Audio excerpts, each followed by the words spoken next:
siyaphezulu. Khuleka kini nabophikela. Khuleka kini nabontshoshwa. Ngithi njengamanje sesiyaphuma-ke mkhulu. Siyaphuma sibheke eBloemfontein.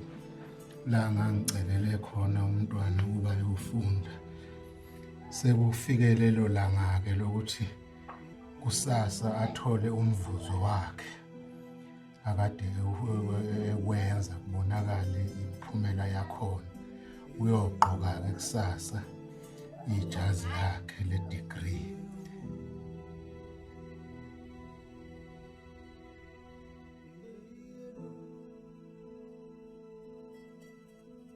Ngithanda ukubonga umndeni wami wonke uphelele, bonke abazali, osisi bami bangigqugquzela.